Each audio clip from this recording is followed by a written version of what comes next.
Stick around for your chance to win a Miami dream home or become an instant millionaire. Enter at omaze.com/FlemLoRaps. When last year's NFL offseason originally kicked off, the biggest news was a new collective bargaining agreement. But that was quickly swept to the side as the pandemic forced other leagues who were mid-season to shut down for months on end. Much of the NFL offseason was marked with questions like, will we even have a season? We're gonna have fans in the stands? And that 2020 NFL season would go on to be one of the oddest in league history, but ladies and gentlemen, we made it through.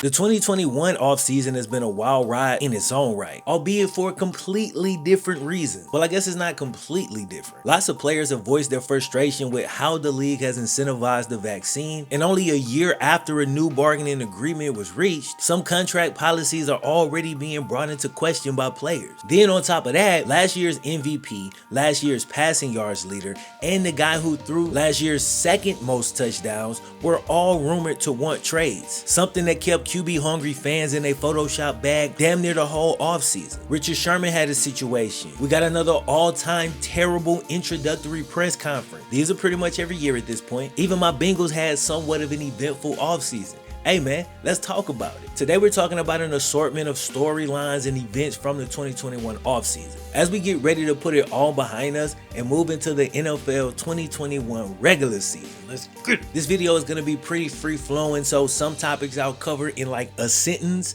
and others I might talk about for 5 minutes. And I know most of y'all know what to do. You're going to kick back, you're going to catch a vibe, you're going to watch the entire video. But I'll also put timestamps in the description if you want to jump around. Other than that, you already know what time it is, bros. Cue the Wayne. Yeah, no quitter, 'cause I'ma go get her. Alright, before we jump in, a quick word from today's video sponsor, Omaze. Omaze is a fundraising platform for a new generation of donors. It's dope because you not only get to contribute to great causes, you also get the opportunity to win some pretty insane prizes. I've partnered with Omaze to offer you a chance to win one of their biggest prizes yet. A beautiful 7-bedroom, 6-bath dream home in Miami that's worth $2.6 million or $1.8 million in cash. Omaze actually gave away $1 million house last year in Orlando. By the way, congrats to Alexa from ATL who won that one. Those donations helped fund a state-of-the-art epilepsy monitoring unit at the Orlando Health Arnold Palmer Hospital for Children. Listen, bro, I'm not no saint, but I do believe in offering grace and love and offering help to people who need it. And I like to kind of nudge y'all in that direction as well when I can. And to further incentivize that, Omaze offers an opportunity to win these amazing prizes, so partnering with them just made sense.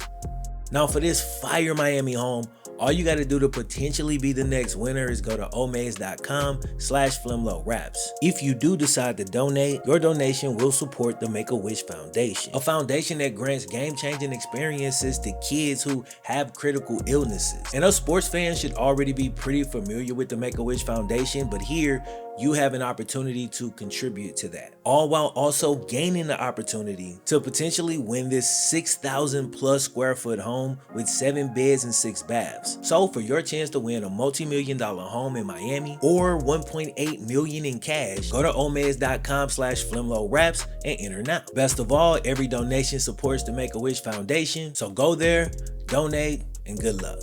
Let's get it. So Josh Gordon has applied for reinstatement yet again, and I think this was the 7th time as he's kind of continued to struggle with his substance abuse issues. And I open with this because this time his application for reinstatement, it's a little bit different as something pretty major has changed within the NFL. I'm talking about a rule that could have changed this man's entire career had it been implemented earlier. So the new CBA, which is at the center of several of today's topics, has changed at least one thing that will actually benefit the players. First off, they agreed to shut down random drug tests for THC from April 20th to August 9th. So you good in the off season. But even during the season, a positive test that in the past could cause one of the best young receivers in the game to basically have his entire prime suspended away will now simply result and a fine for up to 3 weeks worth of game checks. So you can play with a positive test, but you can't get paid with a positive test. You feel me? Which is still not perfect, but it's definitely better than what they had before. So even though you won't be getting paid for those games, it won't affect your career the same way that suspensions have affected Josh Gordon's career. You're constantly away from the team. You're being pulled in and out of the organization, you know, in and out of the lineup, and it disrupts what the team is trying to do. So even when that contract is up and other teams are looking to sign you, if I know chances are you're only going to play 5 or 6 games, you know, that's way different than, oh no, he'll be fine. He could play. He won't be getting paid for it, but he's still going to be able to consistently contribute to my team. So no test from April 20th to August 9th. So from 4/20 till the season about to start. Then when the season does start, we're not suspending for this, but we will fine for it. That is the message. Also, the NFL has raised the threshold on what will be considered a positive test. That number has actually gone up. Previously, 35 nanograms in your system, that'll trigger a positive test. Now you need 150 nanograms to trigger a positive test. I'm not sure how much you need the intake to test positive for 35 nanograms and if that amount is much different from the 150, but look, these are the changes they made, okay? Now before I jump to the next topic, I gotta say, Josh Gordon, I want to say his well-documented history, but I don't think it's as well-documented as it should be because most people have no idea of like some of the struggles that Josh Gordon has had when it comes to substance abuse. We talking way deeper than a Stephen A. catchphrase. If you want to learn a little bit more about his crazy childhood, man, extremely tough childhood, about his days in college and when all of this substance dependency actually took off, I'll link my What Happened to Josh Gordon video at the end of this one so you can check that out. Now, before we go any further, I want to take this moment to say rest in peace to Colt, Brennan, and Vincent Jackson, man.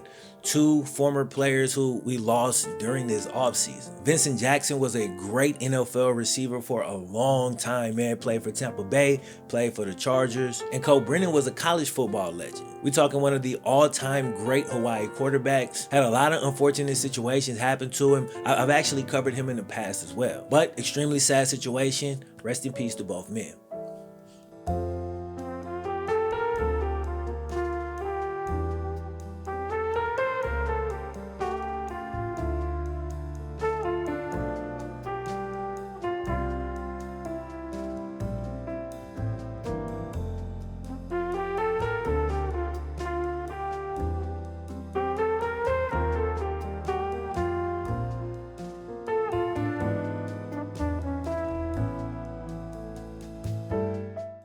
Now, the most persistent story of the offseason ended up being this whole Aaron Rodgers saga. But the offseason actually started out with quite a few disgruntled quarterbacks. Russell Wilson went from "Go Hawks, everything is great" to "Yo Hawks, like, some gotta shake." After getting off to an MVP-like start in 2020, he and the Seahawks fell off a bit during the second half of the year. Then rumors started flying that Russ was getting frustrated with the O-line and the fact that they fired Brian Schottenheimer, his offensive coordinator. The Seahawks got frustrated with Russ because they're used to him basically just sitting there and playing the Boy Scout role. You know, company man, doesn't complain, everything is great. But he just had to force their hand in order to get a new contract, and he was continuing to put that pressure on him going into this offseason. And who could blame him? These franchise QBs are getting tired of just wasting their time, with teams dragging their feet and not allowing that quarterback to give input that directly affects how they do their job. We're talking coordinators and offensive personnel. Dude even reportedly stormed out of a meeting prior to last year's Thursday night football game versus the Cardinals. All because when he had ideas of how to fix the offense, his ideas went unheard. They were dismissed outright as if he's not Russell Wilson. You know? And it's kind of funny to think about because I wonder, had he had more freedom in the offense, I'm gonna take this back some years, would he have audibled out of this Super Bowl losing play and just gave the ball to beast mode? Possibly. Either way, the trade rumors flew and it really started to look like Russ was about to be on the move. But listen, bruh, this is the NFL. It's not the NBA, and star players just don't move easily, especially quarterbacks. So at the end of the day, Russ denied that he ever requested a trade in the first place, and at least for now, it seems that they've worked everything out. So, go Hawks. The Aaron Rodgers situation, similar. Similar situation. And look, I feel like this one is so fresh and we just been constantly being bombarded with this story for what feels like the entire offseason. So I don't really want to spend too much time here as we're probably all tired of hearing about this anyway, but you literally can't talk the 2021 offseason and not talk about this story. Like, it dominated the headlines. First, he wins MVP. Like, that's the level he's still on. Next thing you know, he's hinting at retiring. He's hosting Jeopardy. He's on vacation, I think during OTAs. Was it during? Then he swagged all the way out at this golf event with Tom Brady. Like, this was amazing, bro. We talking an all-time great moment. Like, they're gonna be showing this footage for the next 50 plus years. Then we got it on the 8K end zone camera. Bro, this is nuts. Then he had this goated press conference where he actually does this really weird thing called thorough communication. He spoke real, full sentences, actually explained his side of the story, gave context, gave examples. I feel like all athletes should watch this, and during those moments where you're actually seeking to be understood, this is how you avoid being taken out of context. You fully explain what you mean. Now listen, I understand coach speak in sports politics. Sometimes you want to evade a question. Sometimes you want to give a very narrow and vague answer intentionally. That's cool. But when you're actually seeking to be understood, you have to fully explain, or we're just gonna assume, right? We're gonna start drawing conclusions from the one little soundbite that you gave us. That's all we can do at that point. But if you explain the situation, you know what I'm saying? Now, there's a very small percentage of people who actually don't give a damn what nobody thinks. Like somebody like a Marshawn Lynch. He don't care what you think. He really doesn't. But most athletes and most people in general who say, I don't care what you think, they be the same people on Twitter simultaneously subtweeting about all the things that other people think.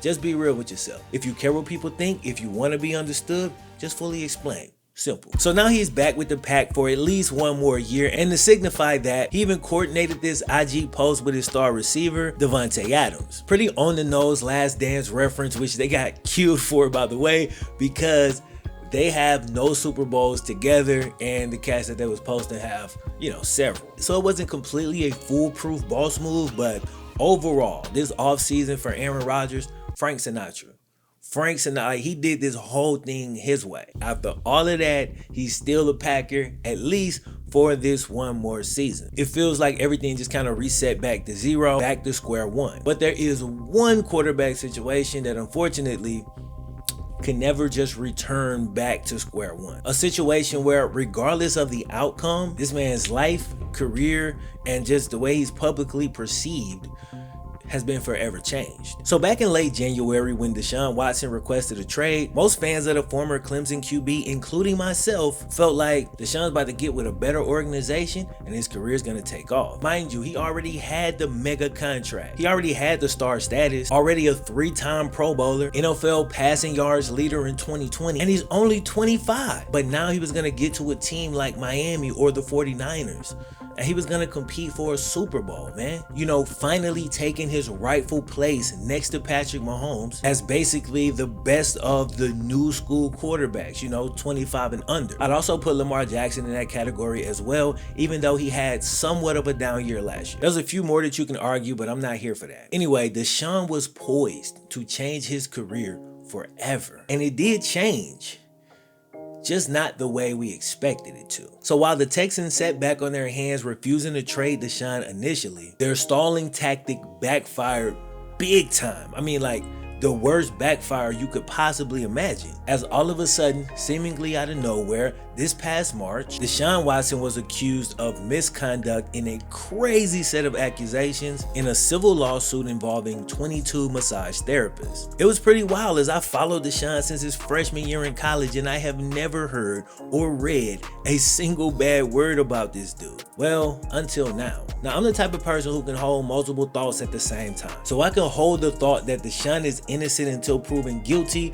while simultaneously holding the thought that, bro, the information that's come out up to this point, it doesn't look good. Looks really bad. And in these type of situations, honestly, I think everybody should basically approach it that way. You can lean like, nah, I think he innocent, or nah, I think he might be guilty based on what I see. You can lean, but cats just go jump over the, like, you know, like they was there. Oh, he absolutely did. You know what I'm saying? Like, you really don't know. Or he absolutely didn't do. You don't know. You know what I'm saying? Like, you don't know either way. So you can lean, but don't fall over in either direction. We need more information. Now, I'll admit, initially, the timing of this whole thing was unbelievably suspicious. Dude was a model citizen as far as we knew for years and years. And then the second he requested trade, like the first not by the book thing he has done that we're aware of in his entire quarterbacking career. This is the first time, as far as we knew, for years, Deshaun Watson had done everything in the quarterback playbook, right? Like by the book. First time he requested trade, you got Brett Favre out here talking crazy. You got all of this random just backlash. I'm like, they acting like this man don't have a track record of being cool and of doing things the right way. So if he feeling like this, clearly, you know, in my mind, I'm like, yo, something's just not right in the organization. But the second he kind of deviated from that model citizen playbook just a little bit, these allegations just came out of nowhere. Like, they came right during that time. Anybody who's followed this dude's career just loosely and you're a reasonable person, there's a lot of reason for doubt when you first hear this stuff. And that's not act like athletes haven't been falsely accused in the past. Now, I'm sure it's happened more than the times that we know about, but it's been proven several times. Sean Oakman is a really good example. I mean, the man had his entire career ruined because he was lied on. And the young lady he was dealing with pretended that a very consensual situation was non-consensual when she got upset with him, you know, and she literally ruined his life. Like, she did, man. So if you're a person that's coming from the other perspective, or if you've been abused in the past, man, like, we don't condone that shit. That shit is weak. We do not condone that. But we also are realistic enough to know that just because a person is accused of something, it does not mean that they're guilty. Anyway, one of the things that kind of made the situation as shaky as it was, the lawyer who's representing the women in the case, cat named Tony Tony Busby. So shortly after the allegations surfaced on the internet, we found out that Tony Busby once claimed to be the neighbor of Texans owner Cal McNair. We like, yo, so Cal McNair's neighbor came out of nowhere, and all of a sudden he got 20-something women with these allegations. That caused a lot of people to assume that this was some kind of conspiracy. Basically, people thought the Texans owner was trying to get back at Deshaun for signing that contract like a year earlier and then requesting a trade or demanding a trade. But people on the other side made a fair point. That was like, look, if Tony Busby and Cal McNair are friends or are neighbors or whatever, why would Cal McNair put this dude up to this and then basically drop Deshaun's trade stock or trade value? Kind of general response to that was, first off, you got to understand, the Texans needed a lot. They still need a lot on that roster. Deshaun demands a trade. You've already traded D-Hop, and JJ Watt is leaving. He's gone. He comes out, demands a trade, and you're not even picking up the phone. Once you're not picking up the phone for other teams, you're not even listening. They could be offering you 10 first-round picks. And then the draft was coming up. They could have moved Deshaun, got 3-4 first-round picks or whatever they could get. They may have literally been able to rebuild this year in one offseason and been like, not a Super Bowl team, but been a respectable, young, up-and-coming team just like that. So for you to not even answer the phone, it felt like he really wasn't in it for logic. It started to feel like it was more emotional, and maybe he just wants to punish Deshaun. Maybe he just wants to get back at him for signing that contract and then coming back in here and now demanding a trade only a year later. But actually, all of that, like literally everything I just said, all of that, I won't say it was completely disproven, but it lost a whole lot of steam and a whole lot of juice as time went on, because what we found out was Tony Busby was not actually Cal McNair's neighbor. He wasn't like his next door neighbor. He lived in the same area, and he once took out like 10 billboards to try to convince Cal McNair to draft Johnny Manziel, of course, which he did not. So as far as we know, and based on the reports, that's the extent of their relationship. So that's one thing. And then the other thing that really weakens the conspiracy theory is that by late May, the Texans owner, Cal McNair, was trying to get his actual lawyer to mediate between Deshaun and his accusers. And some people believe that his willingness to help out and to try to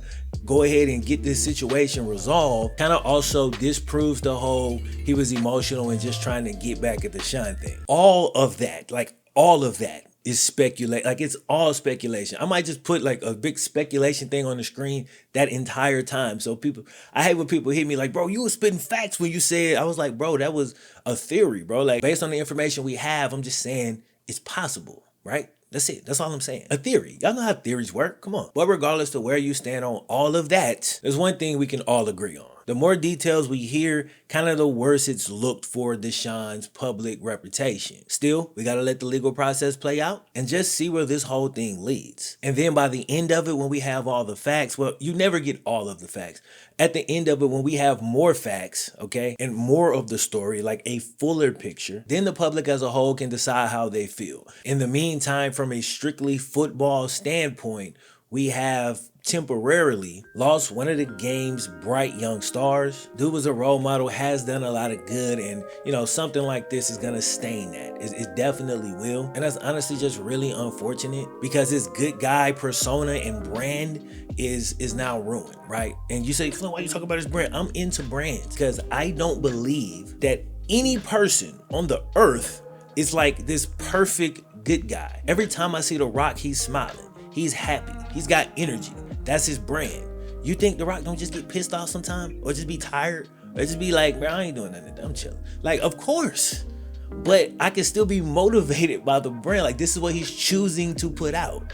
All right? So regardless to whether you can live up to your ideals 100% of the time, I respect the conscious choice to put out something that can help motivate and nurture something positive in those people who encounter your brand. It's much easier to just put out trash. So basically what I'm saying, my belief is you don't need to be 100% good to do good and to affect people in a positive way. I believe Deshaun had that. And now I'm disappointed because whether or not he's guilty of what he's been accused of, the accusation alone has ruined that. People have this weird false sense of 100% perfectness. It's stupid. You're not 100% perfect. Ain't nobody you know 100% perfect. So why would you assume that these other cats are 100% perfect? Why? Find the good qualities. Shoot towards those. Recognize the bad qualities. Try to avoid them. Simple. All right, man, this is basically how I look at it, okay? I feel like the threshold for being a good person is being like 70% good. I think that's the number. Right? Like if you 51% good, you just like a person. You just random. I don't know what you're gonna do. But 70% good, usually you on top of things. But you got your 30% bad side. Sometimes you be tripping, especially when you 25 years old. But regardless of the percentages, we all have a good side and a dark side. And this is one of them situations with Deshaun where, hey, score one for his dark side. But here's the thing. As football fans, we all know one score does not determine how the game will end. Hopefully Deshaun can shake back. Hopefully.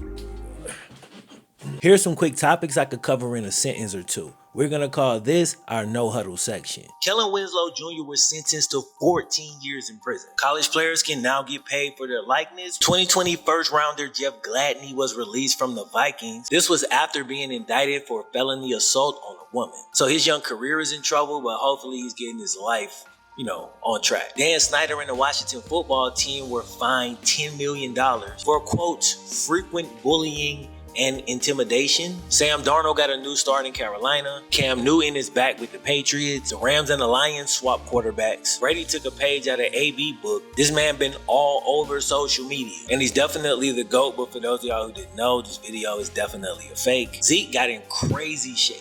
My Bengals got new uniforms, so did a couple of other teams. The Titans got Julio. That offense is a horror film for defenses. The Chicago Bears finally became watchable for non-Chicago fans. Tim Tebow is back in the league. Running backs, receivers, tight ends, and linebackers can now all wear single-digit numbers. 2012 Rookie of the Year Robert Griffin III is now starting a new career as a broadcaster. Yes, we're that old. Alright, so that RG3 news is going to end our no huddle period because honestly, I got a little bit more to say about that. It's crazy to think about, but we all remember a couple years back, I think 2019, Andrew Luck retired early due to injury. And back in 2012, when they were both drafted, like, who honestly could have guessed that RG3 and Andrew Luck would be completely out of the league by 2021? Like, it literally hasn't even been 10 years yet. These cats have been joined at the hip since they were drafted first and second overall in 2012. And I gotta admit, each of their stories is pretty damn sad, just from a football standpoint, right? We ain't talking about just life, just from a football standpoint. Sad. It's one of those situations where you wish it was a video game, and I'll just go and let me just turn injuries off so these cats can do their thing and actually reach their potential. And unfortunately, neither of these two ever actually reached that potential as football players. But as men, I respect the hell out of both of them. Bro, Robert Griffin was the man. He was RG3.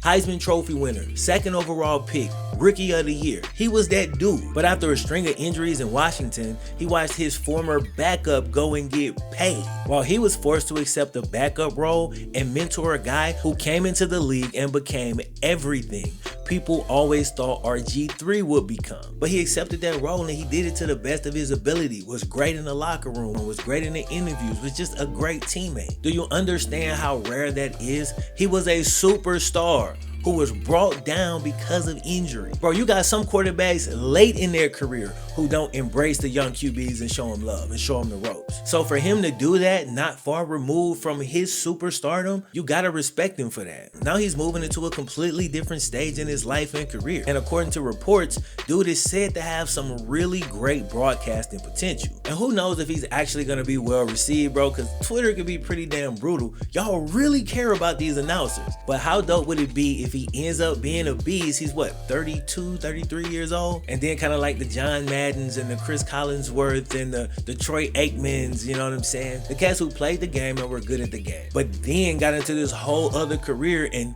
10 years removed from their playing days, you got a whole nother generation of people who just know and love them for their broadcasting work. I really want that for RG3. I hope he gets it, but we're gonna find out. Also, just real quick, he does have an out in his broadcasting contract because apparently he still wants to play ball. So if somebody offers him a contract, he's got an out in his broadcasting contract so he can go back and play in the league. And then when that's over, I assume he just transitions on back into the broadcasting booth. So that's what's up. That's good negotiation. That's smart. That's how you do it. RG, good luck, bro.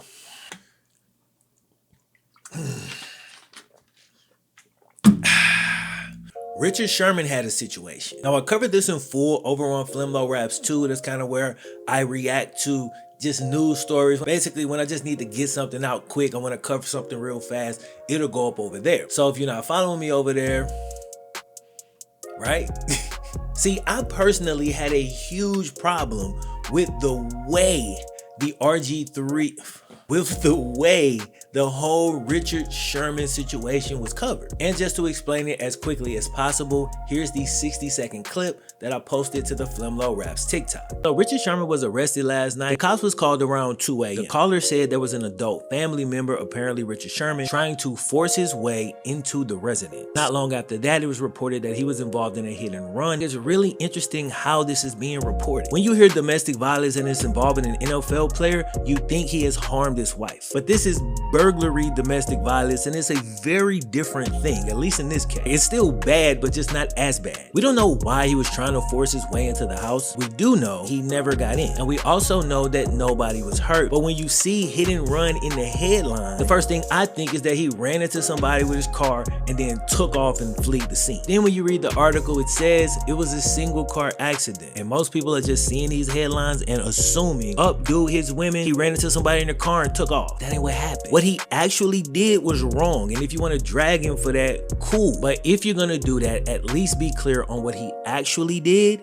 and what he didn't do. Like the amount of people I saw saying, hey man, I lost so much respect for Richard Sherman because of his domestic violence. I'm like, well listen bro, you know what I'm saying? If you read the article, what he was charged for was not what you know as domestic violence. Burglary, domestic violence, completely different thing. Completely different. And burglary is not that long of a word. It could have fit in any of these headlines. And here's the sad part. those people who believe that now, they will continue to believe that. They will not seek more information. They're just gonna have that misinformation lodged into their brain, and they're gonna operate as if that misinformation is indeed fact when it is not. Frustrating. So Sherman posted an apology shortly after admitting that he has been dealing with some challenges over the last few months, and he promised to get the help that he needs. And as a cat who's been watching this dude play for the last 10 years, I just really hope he's good. Just keep living. You'll go through some stuff. You'll see one of your friends go through some stuff. Your family, somebody will go through some stuff, and you'll realize, yo, this stuff happens, man. It happens all the time. It can happen to anybody. So on a lighter note, the Lions' new head coach Dan Campbell gave one of the worst introductory speeches that I've ever heard. And what makes it worse is it feels like he rehearsed it. Like he came up with that in the mirror and was like, bruh, I'm gonna kill him with this one. Now look, I'm not gonna play the clip because like my dad used to say while avoiding name brand cereal, that's how they get you. Bro, this is hilarious to me because it feels like when a politician just says exactly what he thinks you want to hear, but there's no substance to anything that he says. He's just saying stuff. But hopefully once all the kneecap biting doesn't work, you know, he's got an actual plan in place to help facilitate the Lions organization to success, man. Good luck to y'all. Jameis Winston is back, ladies and gentlemen. And man, Jameis Winston, who is an extremely talented QB, is gonna retire with the most epic blooper reel of all time. This man blooper reel is legendary. Like, I like Jameis, but when he do stuff like this, it's like I can't do nothing but just laugh. This is hilarious. Like, how do you let this happen? All right, let's talk a little Bengals, and don't worry, I will do a full prediction, you know what I'm saying, before the season starts, probably after the first or the second preseason game we play, when I kind of got an idea of what we look like. But this offseason was kind of weird for the Bengals. I mean, it started with the whole, you know, speaking of the Lions, we just finished talking about Sewell versus Chase thing. But it's frustrating because most people who are not Bengals fans, you're not going to really know the ins and outs of our offensive line. You just know line was bad last year, didn't draft Sewell, you guys suck. Like, you know what I'm saying? Which is hilarious. But for the 10 billionth time, our main issues are at interior offensive linemen. Guards. Our guards are trash. Or last year, our guards were bad. And the ones who were playing weren't even like the first string guys. The ones who played most of the games was like backups because we just had so many damn injuries, right? Is our offensive line better this year? Yeah. How much better? I don't know. Good enough? I'm not sure. I need to see more. We also got our new jerseys, which are dope. I'm going to be breaking some of those out. I already got the Chase. I already got the Tyler Boyd. I already got the Jesse Bates. And you know I got the Joe Burrow. Like, come on, man. I ain't even broke them out yet. I might have worn them in one video. I can't remember. But yeah, I got the new stripes on deck. Now, there was a report that Joe Burrow was a little bit iffy on his knee. He was kind of protecting it, kind of uncomfortable. And Twitter went nuts. Oh, the Bengals have ruined him. All right. Check this out. The practice that sparked all of this stuff was Joe Burrow's first time in pads since he got hurt. You understand? The first time in pads since that day. All right, the man is human. Give him time, he'll be fine. I have so much more to say, including what's probably a controversial take, even amongst Bengals fans.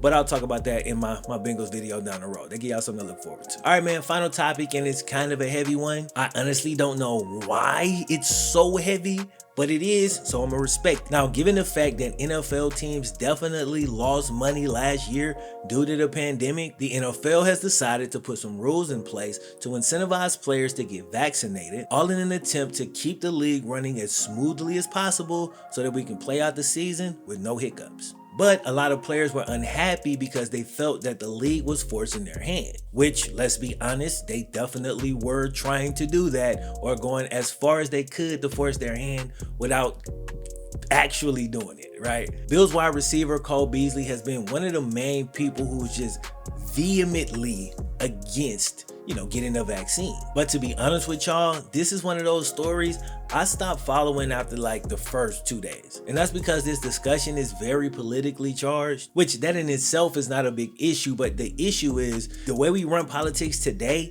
people just dig in. Like you just dig in over here or you dig in over here and we don't get anywhere, right? The cats over here don't care what you say. They will not change their mind. And the cats over here don't care what you say. They will not change their mind. So why are we talking? You know what I'm saying? Like, why are we having discourse if we're never gonna come to any type of conclusion? We're not gonna make no progress. Everybody's 1000% rigid on their position. And if that's the case, we might as well just agree to disagree because you're just never gonna change these cats' mind. I'll say this, from a common sense perspective, it's pretty easy to understand the main points of each side. The NFL wants to go as far as they can to force players to get the vaccine so that they can reduce the chances that their season is postponed or they lose games to cancellations, XYZ. They just want the business to have the best chance to run as smoothly as possible. That's their main goal. Might be some underlying stuff there, might be some other stuff, but that's the main goal. The players want choice. They don't want to be forced. They want to be communicated to, and they want to be treated fairly. Those who have already gotten the vaccine, they don't want to be tested every day, right? Because they were either told or it was suggested that once they got the vaccine, they would have greatly reduced testing and completely relaxed guidelines from last year, which, was crazy. They want the vaccine to be 100% effective in preventing them from contracting the virus, and that's just not how vaccines work, unfortunately. It's not a pretty situation, and there's no 100% right answer, right? There's pros and cons to any solution that you come up with. There is no foolproof solution that just encompasses everything. It just doesn't exist. Therefore, we're just gonna have to deal with a little bit of back and forth. Some of the players are gonna be upset, and remnants of this storyline are probably, unfortunately, going to live throughout the entire season. Like, this is gonna kind of constantly come up, I assume. Positive tests, this many were vaccinated, this many were not, and then that leads to the people on each side like, see, I told you, you know what I mean? So that's kind of just the unfortunate reality of that particular situation. But thankfully, the off season is finally over. We had our first preseason game last night. It was a preseason game, but the Hall of Fame game, and the rest of these preseason games are going to be a very nice appetizer that will hopefully curb our football appetites until September 9th when the main dish finally arrives. My name is FlemLo Raps. I'm going to catch y'all boys in the next one.